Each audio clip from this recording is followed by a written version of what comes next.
বাংলায় লিমা রয়েছে আপনাদের সঙ্গে। শুরু করছি দমদার 10, আর প্রত্যেক দিনের মতোই সকাল 10টায় নজর থাকবে এই মুহূর্তের সবথেকে বড় খবরগুলিতে।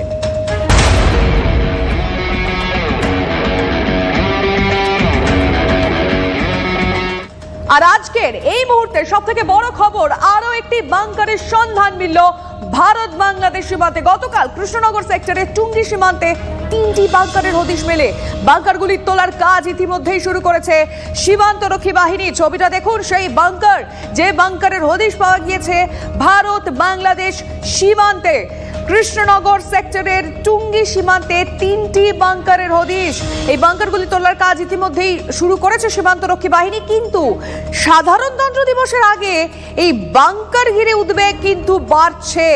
3টি বাংকার কারা রাখলো, কে কিভাবে বানানো হয়েছে, কোন সময় বানানো হয়েছে, সমস্ত ডিটেল আমাদের রিপোর্টারের কাছ থেকে জানবো। মহাদেব আমাদের সঙ্গে রয়েছেন, আসুন আমাদের রিপোর্টারের সঙ্গে কথা বলে জানি যে এই মুহূর্তে সেখানে কি চলছে। মহাদেব একেবারে স্পট থেকে রয়েছে। মহাদেব, এই বাংকার কবে এলো? মানে একেবারে প্রশাসনের চোখে ধুলো দিয়ে সীমান্তে এইভাবে বাংকার একটা নয় 3টে এলো কবে? দেখো, এই যে একাধিক বাম্পার রয়েছে, বাংকারগুলি কিন্তু কোথাও টিনের ঘর করে রাখা হয়েছে, তারপর কার্পেট দিয়ে দেওয়া হয়েছে। কার্পেট দেওয়ার পর সেইখানে কিন্তু মানুষজন বসতো এবং তার নমুনা পাওয়া যাচ্ছে। সেখানে কিন্তু তাস পাওয়া গেছে, মদের বোতল পর্যন্ত পাওয়া গেছে। অর্থাৎ সেখানে মানুষের আসা যাওয়া ছিল এবং ওপরে পাখা রয়েছে, লাইট রয়েছে, অর্থাৎ সেখানে মানুষ আসতো থাকতো। আমি একটু দেখাবার চেষ্টা করবো। দেখো আরেকটি বাংকার, এই দেখো আরেকটি বাংকার দেখাচ্ছি। দেখো দেখো কত নিচু। আমি যদি দেখো নেমে পড়লে প্রায় উড়ি গর্ত যা দেখা যাচ্ছে। দেখো মিনিমাম কমপক্ষে এই বাংকারের উচ্চতা 12 থেকে 14 ফুটের মতো।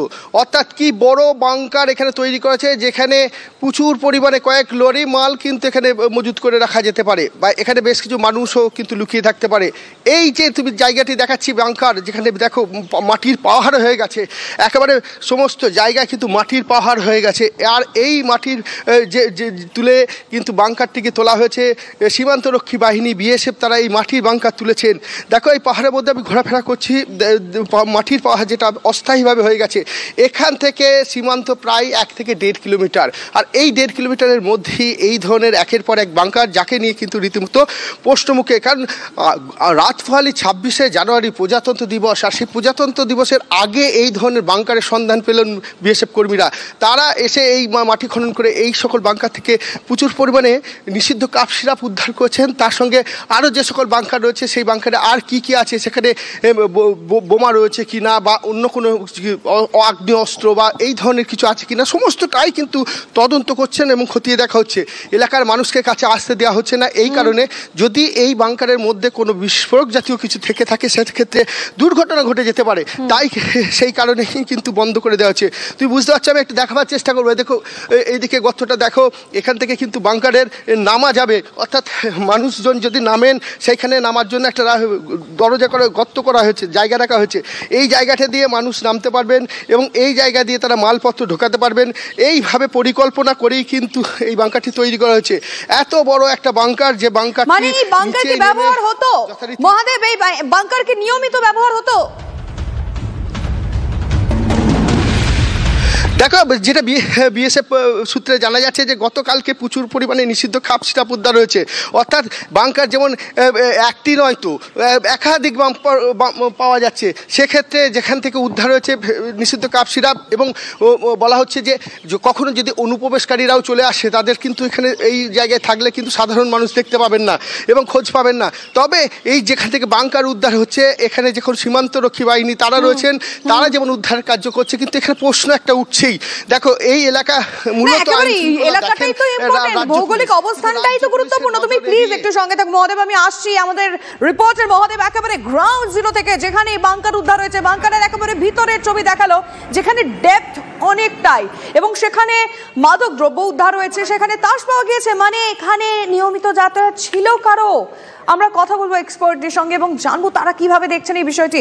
মেজর জেনারেল অরুণ রায় আমাদের সঙ্গে রয়েছেন, আপনাকে স্বাগত জানাচ্ছি TV9 বাংলায়। আপনি কিভাবে দেখছেন, আপনার এক্সপিরিয়েন্স দিয়ে আপনার কি মনে হচ্ছে, এই যে 3টে বাংকার পাওয়া গিয়েছে ভারত বাংলাদেশ সীমান্তে, কি হতে পারে বলে আপনার মনে হয়? দেখুন, এরকম বাংকার বর্ডার এরিয়াতে পাওয়া গেলে মানে অনেক কিছুর জন্যই ওটা ইউজ হতে পারে। আজকে খালি ফেন্সিডিলের বোতল পাওয়া গেছে, কালকে ওখানে লোক স্টেজিং এরিয়ার মতন সারাদিন লুকিয়ে থাকতে পারে, তারপরে রাতে আবার স্মাগল হতে পারে। এর মধ্যে হাতিয়ার অ্যামুনিশনও রাখা যেতে পারে, যা আমি বুঝতে পারছি দেখে। কিন্তু আমার ইয়েটা একটু অস্তম্ভিত হলাম, এখানে বাংকারের মধ্যে লাইটটা কোথা থেকে এলো? লাইট আনা মানে জেনারেটর কিংবা কোনো ইলেকট্রিক্যাল কানেকশন কোথাও থেকে তো এরা পেয়েছে, তার পাখাও আছে আপনারা বলছেন। তো এটাতে নিশ্চয়ই লোক থাকবার জন্যও ব্যবস্থা করা হয়েছে। এটাকে বলি আমরা স্টেজিং এরিয়া, মাটির নিচে বসে স্টেজিং এরিয়া, আর অক্সিজেনের সাপ্লাই উপর থেকে পাইপ দিয়ে একটা ঢুকিয়ে দিয়েছে, সেটা হতে পারে। তো এই ফ্যান্সি ডিল পাওয়া গেছে, ওটা ছোট জিনিস। এরকম স্মাগলিং প্রায় হয় বর্ডারের চারদিকে। অনেক ধন্যবাদ আপনার মতামত জানানোর জন্য। এবং আমরা এক্সপার্টের সঙ্গে কথা বললাম। মেজর জেনারেল অরুণ রায় বলছেন এই বাংকার পাওয়া গিয়েছে এবং যাতে যে সমস্ত মানে ব্যবহারের জিনিসও পাওয়া গিয়েছে, যেমন তাস, যে মানে কারো যাতায়াত ছিল, মাদক দ্রব্য পাওয়া গিয়েছে, কাপ সিরাপ পাওয়া গিয়েছে, এটা যথেষ্ট চিন্তার বলে তিনি মনে করছেন। চলুন আবারও গ্রাউন্ড জিরোয় আমরা পৌঁছে যাই, যেখান থেকে এই 3টে বাংকার উদ্ধার হয়েছে, যেটা যথেষ্ট উদ্বেগের বলেই মনে হচ্ছে। আমাদের রিপোর্টার মহাদেব এই মুহূর্তে রয়েছেন আমাদের সঙ্গে। মহাদেব, যেই মুহূর্তে এই বাংকার উদ্ধার হলো তার পরবর্তীতে যারা স্থান আশপাশে থাকেন, মানে যতটা কাছাকাছি থাকেন, তারা কিছু কি মনে করছেন? কাদের যাতায়াত ছিল এই সমস্ত এলাকায়? দেখো, মানুষ মুখ খুলছে না। তোমাকে বলি স্পষ্ট করি আরেকটু বিষয়টা। আমরা যে জায়গাটা এই মুহূর্তে দাঁড়িয়ে রয়েছি সেটি কিন্তু মাঝদা সুধীর রঞ্জন মহাবিদ্যালয়, ঠিক তার থেকে 200 থেকে 300 মিটার দূরত্বে, ম্যাক খুব বেশি হলে। আর সেই দূরত্বে ফাঁকা মাঠ জমি, সেখানে কিন্তু এই কারবারটা চলছে। তা না, কারবারটি চলছে তা কেন বলছি, একটার পর একটা যখন বাংকার পাওয়া যাচ্ছে তখন স্বাভাবিকভাবেই এই প্রশ্ন উঠছে যে এখানে একটা কোনো রকম চক্রের কারবার চলছিল। তিনটে বাংকারের কথা বলছিলাম আমরা, কিন্তু আর কটা বাংকার পাওয়া গেছে এখনো? দেখো, আবার একটি বাংকারের সন্ধান পেয়েছে। এই মুহূর্তে উদ্ধার কার্য শুরু হবে, সেটা এখন উদ্ধার কার্য শুরু হয়নি। তোমাকে দেখাবার চেষ্টা করব। যদি আমি দেখাই, দেখো বাংকারটির উচ্চতা তোমায় দেখাই। আমি যদি দাঁড়াই এখান থেকে, তাহলে দেখো আমি কিন্তু নাগাল পাচ্ছি না কত বড় বাংকার, তুমি অনুমান করতে পারছো। হাত দিয়ে উঁচু করে দেখালেও কিন্তু দেখো আমি কিন্তু এর উচ্চতা কিন্তু ধরতে পারলাম না। আমি একটু এই দিকটাও দেখাই, দেখো কতটা লম্বা, বিশাল লম্বা একটি বাংকার, যেখানে দেখো কয়েক লক্ষ মাল কিন্তু এর মধ্যে থেকে উদ্ধার করেছে। তেমনই কিন্তু নিষিদ্ধ কাপ সিরাপ উদ্ধার করেছে, তেমন কিন্তু এই বাংকারের মধ্যে মানুষজন উদ্ধার হয়েছে। এইটাই কি সেই বাংকার? বললাম যে একদমই দেখো এই ধরনের তিনটি বাংকার এখনো পর্যন্ত উদ্ধার করা হয়েছে। এখনো আরেকটি উদ্ধার কার্য চলছে।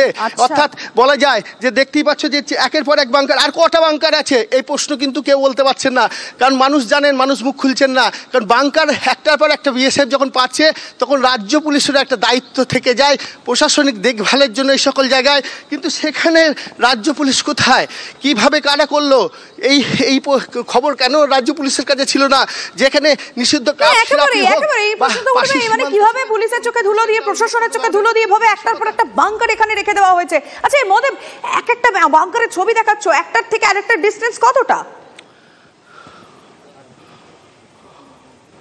দেখো, একটা বাংকার যেখানে রয়েছে সেখান থেকে দূরত্ব মাত্র হয়তো 50 ফুট, কোনোটা 30 ফুট, 40 ফুট দূরত্বেই কিন্তু বাংকারগুলিকে পোতা রয়েছে। অর্থাৎ এই জমিটি কার? এই জমির মধ্যে বাংকার পোতা রয়েছে, সেই জমির মালিক কি কিছু জানতেন না, বা তিনি কি কিছু জানেন না, বা তাহলে পুলিশ কি করছে সেই বিষয়ে কেন গুরুত্ব দিলেন না? এখানে নিষিদ্ধ কাপ সিরাপ যদি পাওয়া গেছে মূলত, কিন্তু নিষিদ্ধ কাপ সিরাপের সঙ্গে আর কি ছিল, আর কি থাকতে পারে, এই প্রশ্নগুলো উঠছে। যদি সীমান্ত পার করে কোনো রকম জঙ্গি বা কোনো ধরনের অসামাজিক কার্যকলাপের লোকজন এসে এখানে, মানুষজন যদি এখানে কিছু রেখে দেয়, যা হয় থেকে পরবর্তীকালে বিস্ফোরক বা বিস্ফোরক জাতীয় বা আগ্নেয়াস্ত্র এই ধরনের কিছু থাকতে পারে। কিন্তু তাহলে সেক্ষেত্রে প্রশ্ন উঠছে, এই আইন শৃঙ্খলা দেখার দায়িত্ব কিন্তু রয়েছে রাজ্য পুলিশের। পরবর্তীতে আমাদের এই বিষয়টা নজর থাকবে যে এখন অবধি আর কটা বাংকারের হদিশ পাওয়া যায়। এখনো পর্যন্ত আমাদের দর্শকদের জানিয়ে রাখবো 4টি বাংকারের হদিশ কিন্তু পাওয়া গেছে এখনো অবধি। আরো কি বাংকার থাকতে পারে সেটা তো দেখার রয়েছে। কিন্তু যারা স্থানীয় বাসিন্দা, যারা সেখানে থাকেন আশেপাশে, কি বলছেন আসুন শোনা যাক। লাগবে বোম থাকতে পারে, বাংলাদেশের সঙ্গে ইন্ডিয়ার একটা যোগাযোগ হতে, সেটাও হতে পারে।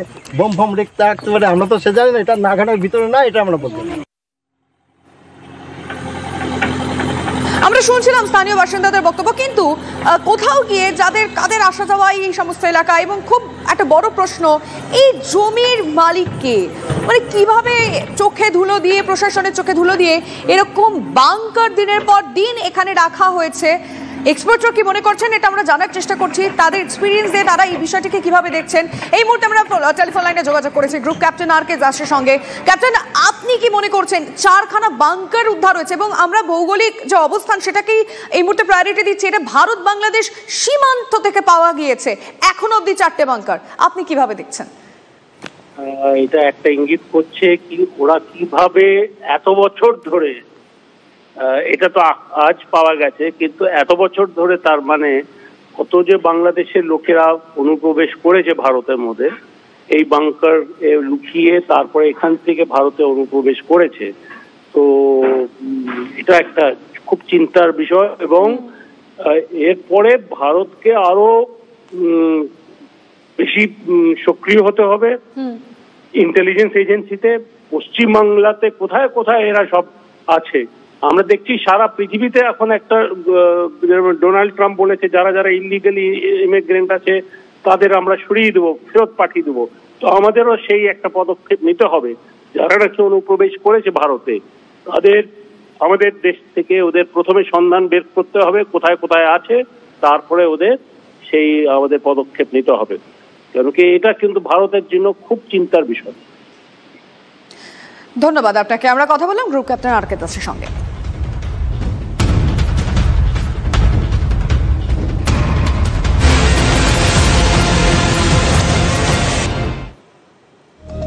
সীমান্তে নজরটা রয়েছে, কিন্তু তারই মাঝে আরো একটি বড় খবর। এবার ইন্টালিতে হেলে পড়া বাড়ি ঘিরে আতঙ্ক। পুরসভার 55 নম্বর ওয়ার্ডে বিপজ্জনকভাবে হেলে পর বহুতল, একটার পর একটা বহুতল। ছাতুবাবু লেনে বিপজ্জনক ছবি, জলা জমি বুঝিয়ে তৈরি হয়েছে বহুতল। অভিযোগ স্থানীয়দের। কি অবস্থা চলুন একদম আমরা স্পটে নজর রাখি। কৌস্তব আমাদের রিপোর্টার আমাদের সঙ্গে রয়েছেন। কৌস্তব, একটার পর একটা বাড়ি হেরে পড়ছে, যারা যেখানকার বাসিন্দা, যারা সেই সমস্ত বহুতলে থাকেন, কি অবস্থা তাদের? দেখো, বাঘাযতীনের ছবি আমরা দেখেছি, ট্যাংরার ছবি আমরা দেখেছি, এবার ঠিক তার পাশেই যে ইন্টালি, সেই ইন্টালি ছাতুবাবু লেনে আমি তোমাকে ছবিটা দেখাচ্ছি। পাশাপাশি দুটো বাড়ি বিপজ্জনকভাবে হেলে রয়েছে। এখানে G+4 এবং G+5 পরপর দুটো বহুতল, পাশাপাশি তারা একে অপরের কাঁধে কার্যত বিপজ্জনকভাবে হেলে রয়েছে। নিঃসন্দেহে যে ঘটনা দেখার পরে কিন্তু এখানকার যারা বাসিন্দা তারা কিন্তু রীতিমতো আতঙ্কিত। এবং G+5-এর যিনি বাসিন্দা তার সঙ্গে যখন কথা হচ্ছিল তিনি বলছিলেন যে এখানে G+3 বাড়িটা কাজ আগে সম্পন্ন হয়ে যাওয়ার পর কিন্তু এখানে কাজ বন্ধ ছিল, কারণ এখানে অবজেকশন দেওয়া হয়েছিল। এবং তারপরেই কিন্তু এই পাশের যে G+4 বাড়িটি বহুতলটি রয়েছে সেই G+4 বহুতলটি নির্মাণ করা হয়। এবং তারপরে দীর্ঘদিন কাজ বন্ধ থাকার পরে এখানকার যিনি প্রমোটার, এই G+5-এর যিনি প্রমোটার শাম মোহাম্মদ তার নাম, যেমনটা জানাচ্ছেন এখানকার